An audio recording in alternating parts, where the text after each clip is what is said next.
Bienvenidos a un nuevo video. El tema del día de hoy es gaslighting y privación de sueño. Voy a proceder a comentarles un poco qué significan estas dos terminologías, estas dos frases o palabras, y cómo se vinculan al narcisismo.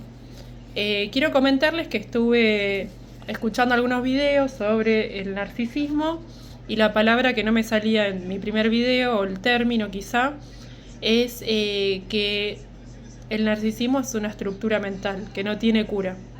Así de grave es. A mí me voló la cabeza saber que no tiene cura, no hay solución. A mí me pasó la típica de pensar que uno va a cambiar para mejor a la persona con la que formaste un vínculo, una pareja, y yo no sé, yo creo que las personas cambiamos, yo creo que no soy la misma ahora que a los 20 años, después les voy a contar por qué, pero si no hay voluntad de la otra parte para cambiar o mejorar, y bueno, es prácticamente imposible.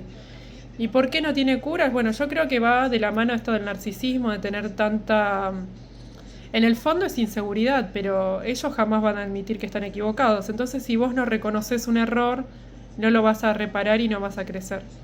Yo creo que pasa por ese lado esto de que no tiene cura. Bueno, pasando al término gaslighting, ¿qué significa? Bueno, es la luz como de una lámpara de gas. Es una luz tenue y viene de una película que, si no me equivoco, se llama Gaslight, del año 1944, donde, bueno, no recuerdo bien la sinopsis, pero perdón si me equivoco, pero creo que va más o menos así la trama. Un hombre le esconde objetos de la casa a la esposa, o los cambia de lugar, y ella dice, pero no sé, en esta mesita había una lámpara, vamos a suponer, o había, no sé, un adorno, y no está más. Y el hombre le negaba muerte, ¿no? Acá jamás hubo una lámpara, o acá jamás estuvo ese adorno. Y ella empezó a dudar de su cordura. Bueno, eso es lo que nos pasa a las personas que somos víctimas de un narcisista. Esto de que nos nieguen hechos que nosotros sabemos a ciencia cierta que son reales. Y te descoloca mucho, porque, como dije en otro video, es la palabra de uno contra la de otro. Según estuve investigando en internet, el diario Clarín dice que aproximadamente el término gaslighting subió 1700% su búsqueda en Google en los últimos años. Es terrible, se ve que mucha gente está pasando por lo mismo, o sea, 1700 veces más lo están buscando, la gente está tratando de asesorarse sobre este tema. Así que no estoy sola. ¿Qué es lo terrible respecto al gaslighting? Bueno, que la otra persona vos sufriste algo terrible, mentiras, infidelidades, lo que sea, y la otra persona te va a decir, no, no fue así, eso jamás pasó, o te tratan de loca. Es como que siempre el problema está en el otro. Entonces, ¿cómo haces? La única manera a veces es cuando vos tenés alguna prueba contundente, por ejemplo, encontraste un chat, y bueno, los enfrentás, y bueno, ahí no te lo van a poder negar, pero nunca van a admitir un error por esto de la estructura mental que tienen, que es el narcisismo. Nunca van a admitir un error. Entonces, por ejemplo, cuando yo me enteré que mi expareja me era infiel, que fue lo que generó la ruptura, él me dijo, bueno, vos me dejabas mucho solo. ¿Por qué? Porque yo me iba a trabajar, no muchas horas, aproximadamente 5 horas al día, y después me iba 4 horas a estudiar inglés. Y entonces, él, o sea, teniendo toda la evidencia ahí, nuevamente, no era culpable porque yo lo dejaba solo, según él. Y la otra persona, que era su expareja, cuando ellos estaban juntos hace muchos años, él me refiere que era muy compañera, que estaba todo el tiempo junto a él, que compartían charlas, un mate, lo que sea. Yo también compartí eso con él, pero el tema es que no las 24 horas. La verdad es que si yo no trabajaba, yo era sostén de la casa. Si hubiese venido todo abajo, hubiésemos tenido, no sé, que mendigar comida, depender de de que nos mantenga la madre de él, porque él dependía mucho de su mamá. Que su mamá le aseguraba de algún modo un plato de comida. Siempre me echaron en cara esto de que yo no era buena ama de casa porque no hacía comidas elaboradas. Yo siempre fui de comprar cosas más o menos, ¿cómo se dice? Precocidas de freezer. Entonces las sacas del freezer, las pones en la hornalla y listo, ¿sí? Supongamos una hamburguesa de vegetales, hiervo un arroz y ya tengo una comida. Bueno, quien fuera mi suegra hacía comidas más elaboradas, seguramente más ricas porque eran caseras, pero yo sí trabajo y estudio, soy el sostén del hogar y encima hacía algunas tareas del hogar como barrer, hacer las camas, porque mi expareja jamás tendió una cama. O sea, no te dan las horas del día para encima ponerte a cocinar algo elaborado, salir a hacer la compra. No tengo ese tiempo al divino botón. Ojalá lo hubiese tenido, pero no. Y tampoco es mi interés el tema de la cocina. Pero bueno, fíjense esto del gaslighting, que te tratan de loca, que aseguran que algo jamás pasó. Entonces ahí ya se evaden de la culpa. Esto no pasó, o sea, se mandan alguna macana, como digo, te lo niegan a muerte, entonces ahí no hay un error que reparar nunca. Y si los descubrís con las manos en la masa, descubrís algo muy alevoso, un mensaje, algo contundente, tampoco van a reconocer el error, porque como les digo, te van a echar la culpa a vos, o que los dejás solos, o que los descuidaste, o se victimizan. Bueno, esto me pasó porque yo de chico sufrí, no sé. Él le echaba mucho la culpa al padre, que cómo fue con su mamá, que se separó, que no les pasaba un peso. Bueno, pero es lo que él me hace a mí, así que no aprendió nada de toda esa experiencia.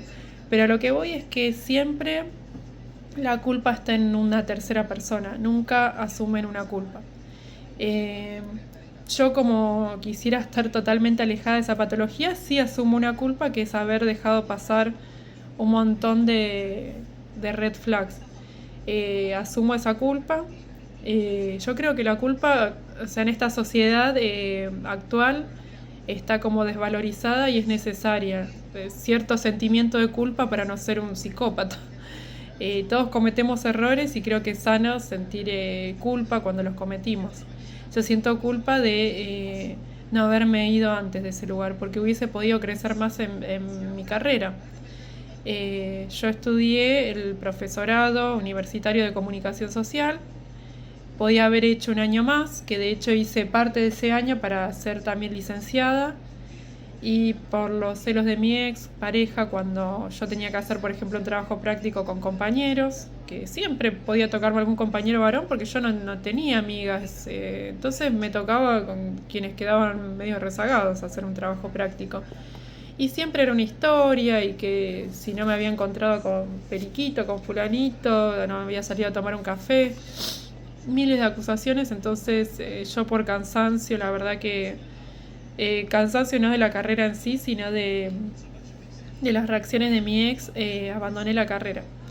O sea, abandoné la licenciatura, perdón. Yo sí tengo un título universitario, que es el profesorado de comunicación social, pero podía haber tenido otro título, que podía haber sido, como les digo, un año más y la licenciatura en comunicación social, o el otro año que podía ser orientado a periodismo, que tiene materias más prácticas relacionadas a televisión, a radio, a periodismo gráfico. Yo hice algunas materias, pero no las profundicé vinculadas al periodismo. Perdón que estoy muy alérgica. Por otro lado, otra cuestión que yo sufrí fue la privación del sueño. Esto es que, por lo que entiendo, intencionalmente la persona no te deja dormir una cantidad, vamos a decir, saludable de horas. Según la edad, según la etapa vital, uno necesita dormir más o menos horas. Pero yo, como una adulta joven, entiendo que tendría que dormir unas 7 horas más o menos.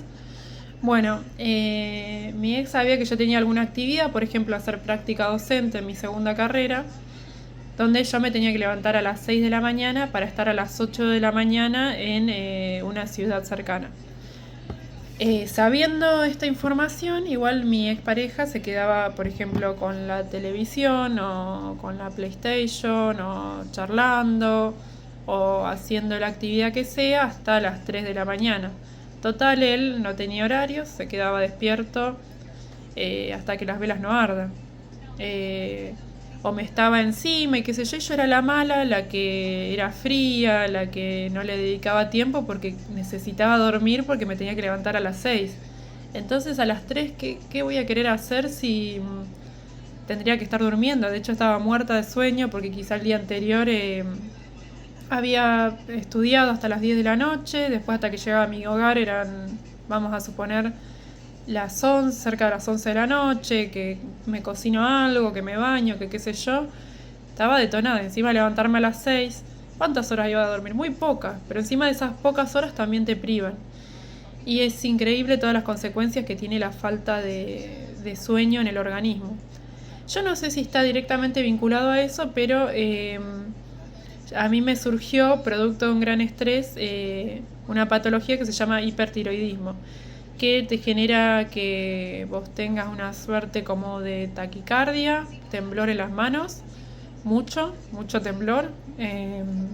Yo decía de broma, menos mal que no estudié para ser cirujana porque no podría trabajar con estas manos tan temblorosas. Y bajó mucho el temblor. Yo extendía las manos así, le mostraba a mi doctora, a la endocrinóloga, y temblaba como una hoja. Mucho nerviosismo, bueno, como mencioné, la baja de peso, la piel, bueno, yo la tengo muy seca porque también oscilaba con el hipotiroidismo que genera eso, y otras consecuencias más, pero yo sé que mucho nerviosismo, dificultad para dormir a pesar de que estaba detonada. Y me dijo mi doctora que, como les digo, es fruto de un gran estrés esa enfermedad, una situación muy estresante. Entonces, aléjense de estas personas porque las va a enfermar no solo mentalmente, que te baja, como les dije, te baja la autoestima, te genera inseguridades, te genera bronca, te genera muchos autorreproches, decir, bueno, ¿por qué no reaccioné de tal manera? Y les digo, como para sanar si pasaron por lo mismo, no te reproches nada, porque hubieses hecho lo que hubieses hecho, la otra persona siempre nunca va a reconocer su error y va a reaccionar de alguna manera que te termina envolviendo. Esto que les dije, o del love bombing, o de refuerzo intermitente, que quizá te va a confundir mostrándote su mejor cara, una cara muy dulce o de mucho amor. Amor aparente, porque yo no sé si estas personas son capaces de amar. Entonces te vas a cuestionar todo. Así que no vale la pena enroscarse, decir, le hubiese contestado esto, le hubiese contestado lo otro, porque yo con evidencia igual la otra persona se evadía de toda culpa. Así que bueno, cuesta sanar, pero no es imposible. Lo importante es irse de ese lugar. Y yo sé que no es fácil porque la economía en el país hace años que está bastante dañada. Yo, si no hubiese sido por el sostén de mi familia, que me ayudaron con el tema de tener un techo, tener un lugar donde irme, y me hubiese costado mucho efectivamente irme de ahí, porque pagar un alquiler es realmente complejo, con un sueldo promedio. Yo no gano mal, pero tampoco tengo tanto margen, ¿sí?, como para irme a alquilar a cualquier lugar que a mí se me antoje, ¿no? Tengo que cuidar precios, tengo que ver. No me pasa, como les digo, un peso a mi expareja, así que todos los gastos míos y de mi hijo corren por mi cuenta. Y es muy duro, es difícil irse. Es fácil decirlo, como a mí me da mucha bronca las páginas que te dicen, ay, la felicidad está en viajar. Pero ¿cuánto sale solamente un pasaje de micro o de avión? Ni hablar el hospedaje. Y sí, todos seríamos felices con un viaje al Caribe o un viaje a Europa, pero hay que pensar en el salario promedio y ser más empático. No siempre se puede viajar. No es que uno no viaja porque elige las cosas materiales. A veces no te queda otra, tenés que pagar los impuestos que van a sufrir aumentos, tenés que alimentarte sanamente porque si no te enfermas no podés vivir a fideos y arroz para ahorrar para el viajecito. Entonces es muy fácil decir o salir de esta relación o viajar o hacer esto o aquello en estos tiempos de exhibirse en redes sociales, pero hay que ser empáticos y entender que la práctica no es fácil. intentá buscar la manera. Yo estoy segura que la vas a encontrar, pero yo sé que sin apoyo de la familia o de amistades es muy cuesta arriba. Yo le agradezco a mi familia. Si no fuese por ellos, me hubiese quedado quizá más tiempo aún de lo que estuve, pero estoy agradecida de que soy relativamente joven, que tengo muchos años con salud por delante para emprender nuevos caminos, quizá estudiar una nueva carrera o poder trabajar más horas, hacer más plata, tener nuevos proyectos. Quizás si me hubiese quedado más años, la separación me hubiese agarrado de más grande, con otra salud, con otras energías, y no sé si hubiese podido proyectar tanto, así que nunca es tarde, pero entender que tampoco es fácil.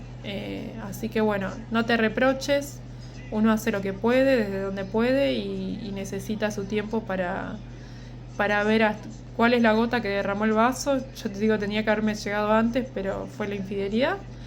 Y cada uno tiene su proceso súper personal. Gracias por haber compartido conmigo este video y que tengas un hermoso viernes.